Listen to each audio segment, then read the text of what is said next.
One of the easiest ways to sock away some extra cash is to learn some new techniques at the grocery store and in your kitchen. That's why we've put together a solid list of tips and tricks for you to utilize in your culinary endeavors. From getting the best buy at the grocery store to keeping your food fresh longer. These money-saving life hacks will keep your wallet happy and your stomach full. Grocery stores do what's called stock rotation. If you want your purchase to last longer so you don't have to replace it, always grab the least accessible perishable items. Just reach into the back or bottom of the grocery store fridge to ensure you're getting the freshest and longest-lasting product. You never want to waste a well-prepared dish when you have some left over. While sealing them up in a zip bag can stretch the longevity of your dinner for a day or two, it's often difficult to retain that original flavor. You can save some significant cash over time by investing a small amount of money in a basic vacuum sealing system. Just think about all the leftovers that you've thrown out because you didn't trust it to be safe anymore. By removing all the air before storing it, you can make your food last from anywhere of a few extra days to, some cases, years. And just take a look at the difference. Which would you prefer?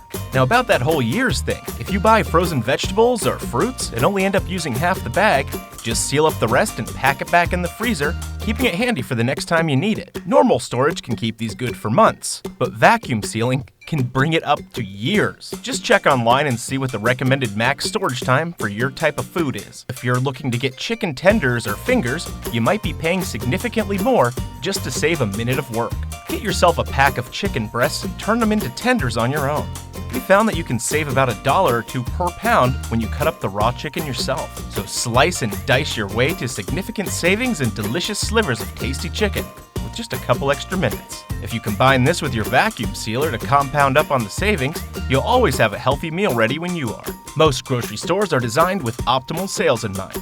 This is why you often find the most common items on separate ends of the store. Think about it. The bread's on the left, vegetables are all the way on the right, or vice versa. Then the milk always ends up somewhere in the middle, with the rest of the dairy a few aisles down. You might ask, why not put all the common items in the same place? Well, it's simple.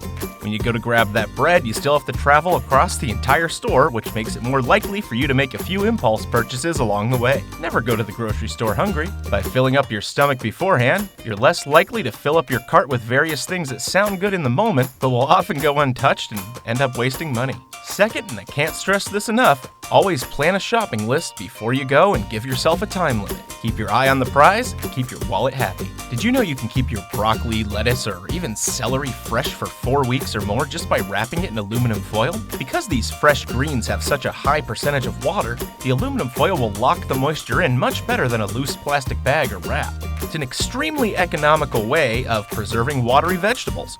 Once they're there, you just use them up as quickly as possible and get that fresh from the store taste for weeks.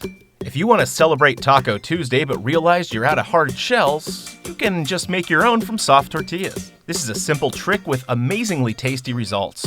Just lay the tortillas on a damp cloth and microwave them for about 30 seconds. This will get them nice and pliable. Now pull out your oven rack and carefully hang the tortillas on the bars so that they're balanced. Set the oven to about 350 degrees, and your tortillas should hang down and begin to crisp up. Cooking time's going to vary a little bit depending on the thickness and type of tortilla that you have, so be sure to check them every couple of minutes until you reach your desired level of crispiness. These took about 5 minutes to make and came out pretty good. If you really want something super crispy, you can even add a little coat of cooking spray to the tortilla before adding it into the oven.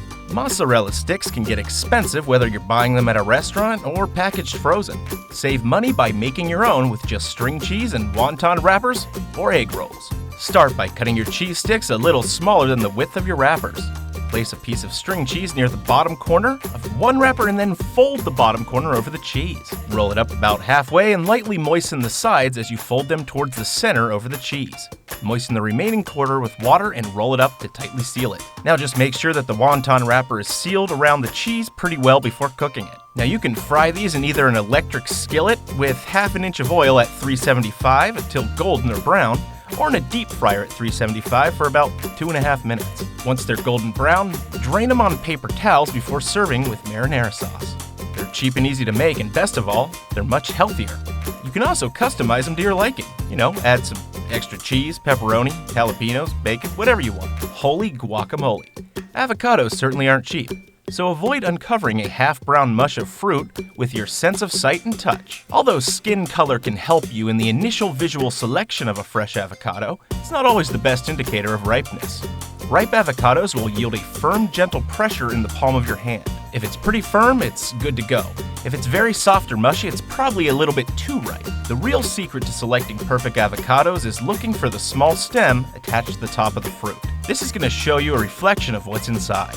If it's tricky to remove, the fruit isn't ready to eat.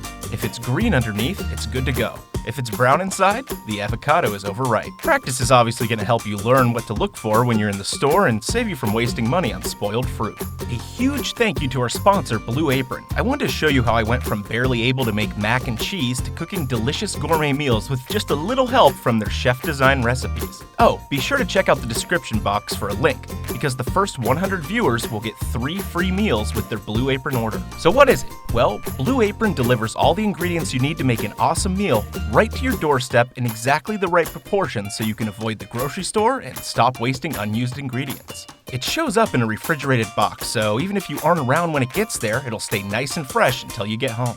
Each week you can choose from lots of recipes. My favorite part about these meals is how healthy they are, with each menu being between 500 and 800 calories per person. For my first meal, I decided to conquer the za'atar spiced chicken. The instructions were easy to follow and definitely put a novice cook like myself at ease. With some simple slicing and dicing to prep the recipe, I was ready to go. I cut up some collard greens and added the quinoa to some boiling water as per the recipe. It's time to slam. Welcome to the gym.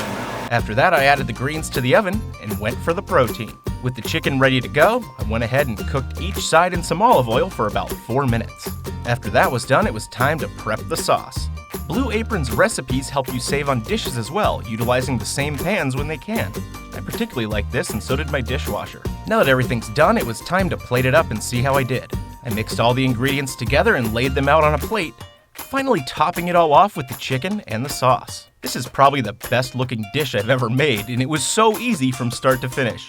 But how do you think I did? I'd say for my first go, it came out pretty close to the picture. If you want to make your own gourmet meals and learn some cooking skills, make sure to check that link in our description, because as I said, the first 100 viewers will get 3 free meals with their Blue Apron order. I hope you enjoyed this adventure in saving money and watching me try my hand at cooking. Be sure to share these tips with your friends and family, and give us a thumbs up if you enjoyed it. We'll see you next time with more tips, tricks, life hacks, and who knows what else. Thanks for watching.